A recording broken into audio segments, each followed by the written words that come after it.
This, guys, is the Surface Studio, and we're gonna see how well it games. So let's jump in. All right, guys, thank you very much. Thunder E here, and we have the Surface Studio in-house. We've had it for a bit of time, and you know this video is gonna be all about gaming. Now, before we start, I wanna give a big shout out to our sponsor, Privacy VPN. Definitely check them out. We'll give you more details later. What is the Surface Studio all about? Now, this, I think, is a replacement to the Surface Book, which was a two-in-one. It was a tablet and a keyboard separately, or at least a laptop.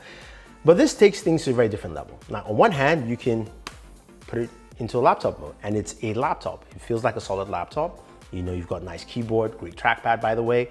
Or you could put it into what I like to call cinematic gaming mode, which is basically tent mode, but allows you to just enjoy the real estate, look at content in game.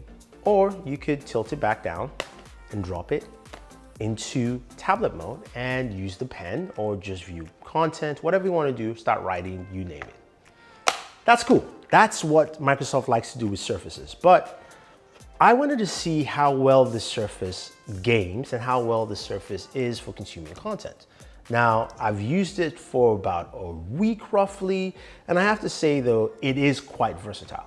Taking it from place to place, whether I'm outside watching content or I am inside gaming, I've found it to be quite versatile. Now, this packs in a lot of performance for what you'd expect. An Intel 11th gen processor, you've also got 32 gigs of RAM, it's about 1 terabyte of storage in here, you can go up, I believe, to 2 terabytes, and you've got an RTX 3050 Ti. Now, just to bring the words of my buddy Danny Wingett, we had a discussion and we thought, the 3050 is not so much, right?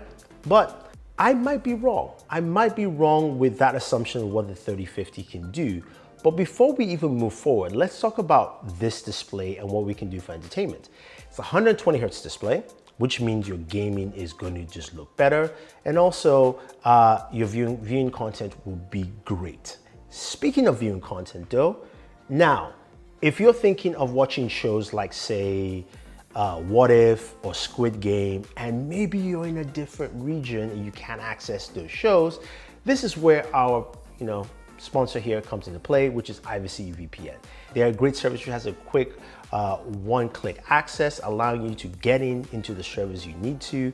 They've got a ton of servers worldwide, over 365,000 servers, and this allows you to access foreign content anywhere globally. So whether you want to access content in Netflix, and maybe you live in Nigeria, you want to access some shows here in the US, Amazon Prime, Hulu, Disney Plus, you name it, you've got all that there. Now you can also protect up to 10 devices at the same time, just with the one account, and it allows you to also use those devices across different platforms. Windows, as you can see right here, Mac OS, you've got Android, iOS, you've got your Chrome browser, you name it. So you can do this across the board. And the last but most important thing is pricing. It is got one of the lowest pricing plans out there. Currently, there's a deal for 87% off over a 5-year plan. So if you want to do that, definitely use the links down below so you can go ahead, get yours, you can start watching your content, and also you can also start gaming. Now, going back to the whole gaming premise, right? You watch content on this, it looks great. How does gaming actually perform? So we started off with Shadow of the Tomb Raider. Now, this is a game that actually we use quite a bit to test and game on a couple of platforms. And on this, it ran pretty well. I mean, you can see it plays well. And the one thing I wanted to see was how gaming performance actually varied using the standard charger from Microsoft or third-party charger. Now, Microsoft has a 120 watt charger, while the third-party chargers I use were 100 watt PD chargers from either Anker or Spigen. Now, running Shadow of the Tomb Raider, doing some benchmarks, I got 37 frames per second for both the standard charger and the third-party chargers when I ran the game at high, and I ran the game at medium. I still got 51 for the standard and 51 for third party, which means you can use a third party charger even if you forget your Microsoft charger to game. And that's great. And it takes advantage of those 2 Thunderbolt ports. There are 2 downsides to it. One is that it's going to give you an indication that you're going to be slow charging, which is fine. The other is that you won't take advantage of fast charging, which the the standard charger does at 80% within an hour. So those are the two things you miss.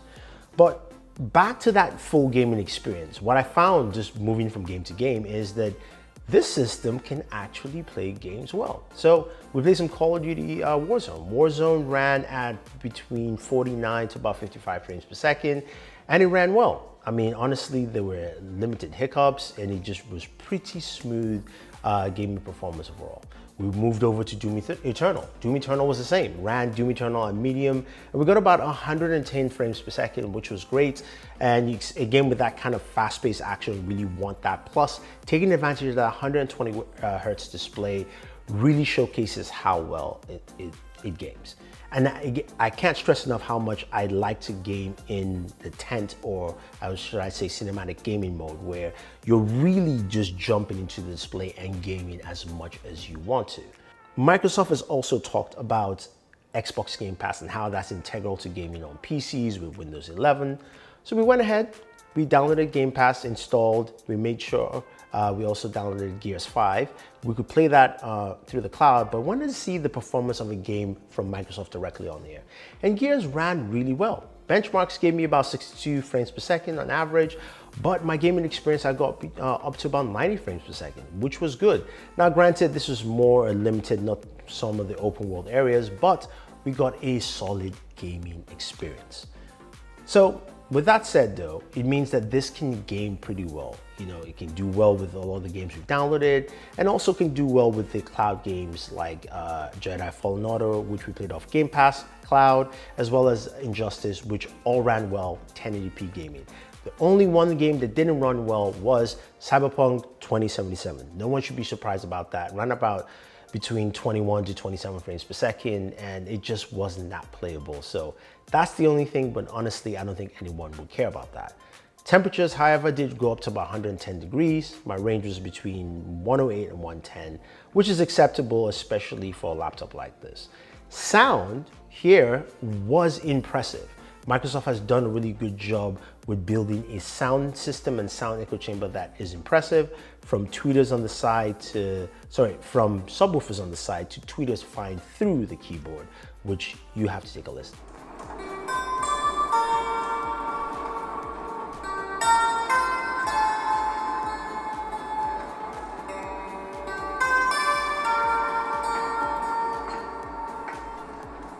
That song, I wrote it years ago. Faster than I thought. This is too easy.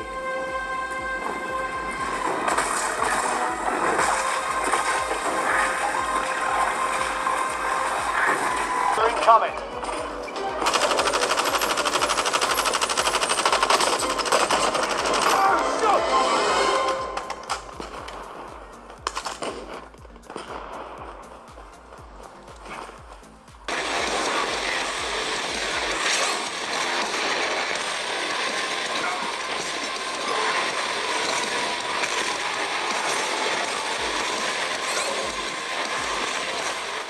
Honestly, it's a great experience, and I think everyone who buys this or is going to use this should literally put it into tent mode to just take a full advantage of this speaker system. I think overall, for me, this is a solid offering from Microsoft, and I think it's actually a better offering from the Surface Book line. So I'm glad they've done this. My few caveat here is that number one, Microsoft hasn't added more entries into the GPUs, so there's only a 3050 Ti. There's no 3060, 70, or 3080 variants for that. And pricing, Surface pricing is always kind of all over the place, so it's something that a lot of people might find, you know, just not appealing. But I like it, and I want to hear your thoughts. What do you guys think of the Surface Laptop Studio? You think I'm wrong? If I am, or if I'm right, whatever you think, leave those thoughts down below. And also check out our sponsor for this video, VPN, so you can get your own VPN today. And otherwise, guys, thank you, and always enjoy your entertainment.